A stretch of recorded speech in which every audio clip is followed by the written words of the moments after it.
Vladimir Putin signs an anti-LGBTQ propaganda bill into law. What this means for LGBTQ plus Russians. Plus, the cast of the Q Agenda is here to talk about their Out 100 honor. And Jane Fonda is back in our nation's capital for Fire Drill Fridays. That's all coming up on Advocate Today.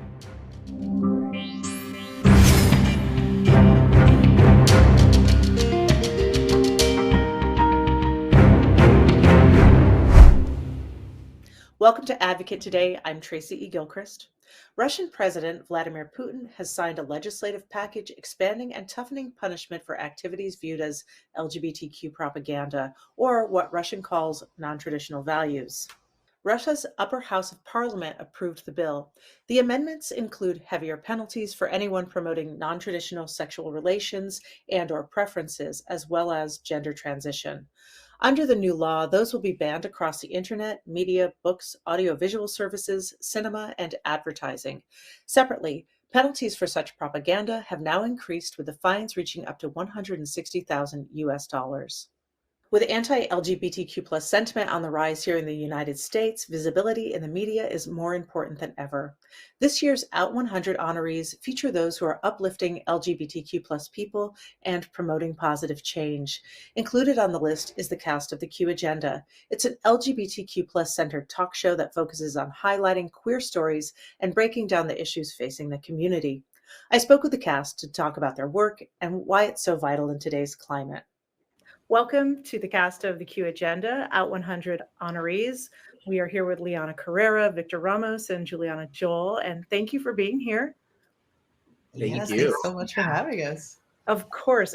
So I really just want to ask you, you got the Out 100 honor this year, but you've been doing the Q Agenda for quite some time. I wonder if you might talk a little bit about some of the accomplishments with the Q Agenda that you're most happy with or proud of. And I will start with you, Juliana.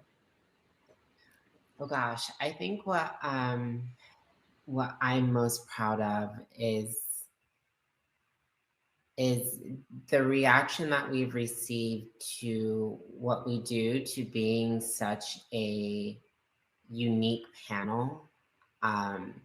We're all Latinos, we're all a part of the community. So to have a program like this where we're discussing these topics and it's coming from such an inclusive and diverse panel, it's very rare to see that. Usually when we see even shows that are out there that discuss pop culture and topics in relation to the LGBTQ community, there's one or two people, maybe gay man and a lesbian, which is great. But here we kind of have it all. We have, me being trans, Liana being lesbian, Victor and the gay, speaking on the gay experience.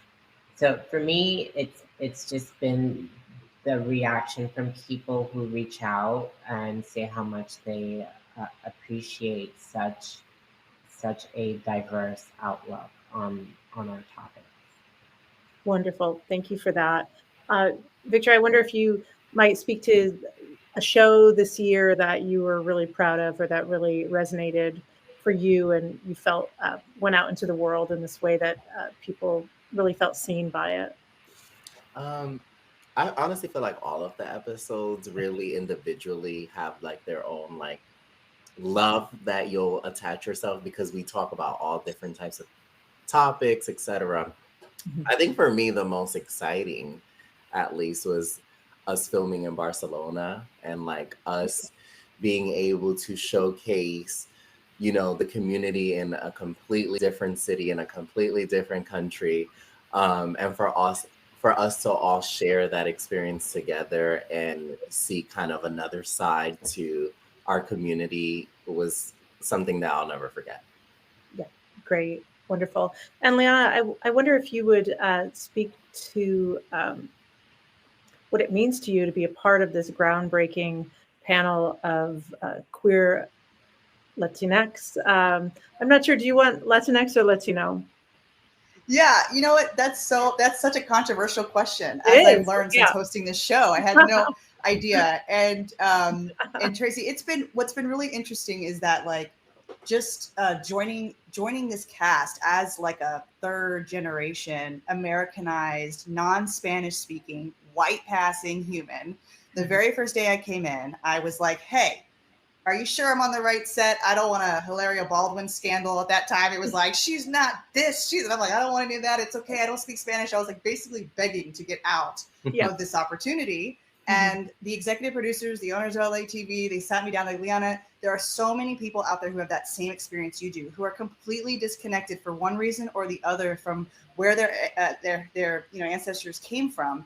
And yes, you have the Americanized experience, but like, you're valid, you should be here. And I'm like, okay, if that's how we want. And I've since been able to sort of bring that perspective to the table. And what's great about the show is like, if I don't know something, we have experts right here to be like, is it Latinx or is it Latino? Is it Latina? Is it Latin? Whatever. Right. And it's been such a learning experience for me too, Tracy. It reminds me of like almost coming out in the queer community where they build the table longer for you because maybe you don't even know where you belong yet, but they welcome you. I've had the same experience at LATV where it's like, are you sure I'm enough? And they're like, no, you're enough. Sit down. We'll teach you how to say the words. Like, we'll teach you how to like roll your R's, calm down. And so that's been really amazing for me.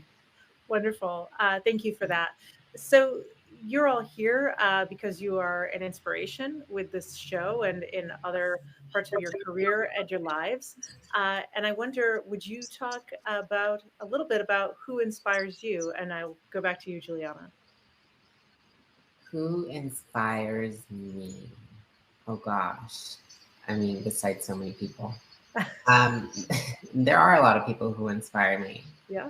I would say for me personally in my career, a big inspiration has been Rita Moreno, who has been such a trailblazer for Latino artists, having won almost basically every award on the face of the earth. Yeah. And then besides her, just in general, my inspiration is truly the people in our community who, like us, are living our lives authentically in much more difficult circumstances.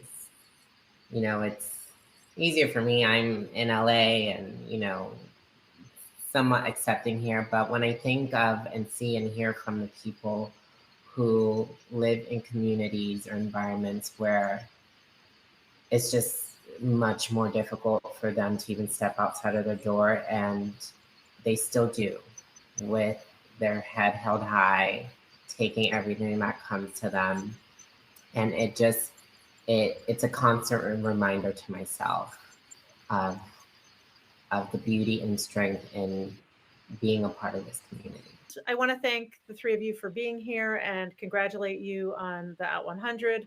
But I mean, I think it's the least we can do considering all the work that you're doing and making people feel seen. So thank you for all of that. Thank you. It's a huge honor and a lifetime goal achieved. So thank you guys for your consideration. Appreciate it. All right.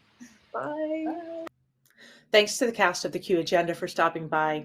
Their work is so important. You can check them out on LATV. And the Out 100 special is officially here. It features the trailblazers and changemakers who are making an impact on the LGBTQ+ community. Here's a taste of what to expect.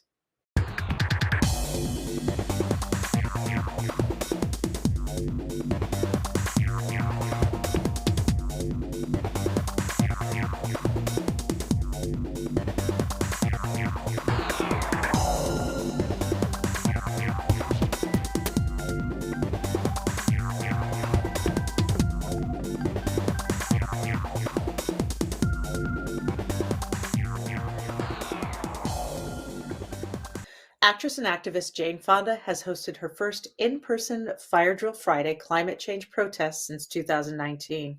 Fonda, who's battling cancer, said, "Cancer is scary, but the climate crisis is scarier." Organizers are demanding President Biden declare a climate emergency. Fonda's protests went virtual in 2020 in response to the pandemic. Organizers say they reached more than 11 million viewers. They plan to hold more rallies in California and on the Gulf Coast in 2023. I love to see Jane Fonda doing what she does best, fighting the good fight. Well, that's all the time we have for This Advocate today. The Advocate channel is available now for more content and coverage, and advocatechannel.com is now live. Head there to stay up to date on everything advocacy related. I'm Tracy E. Gilchrist. I'll see you next time.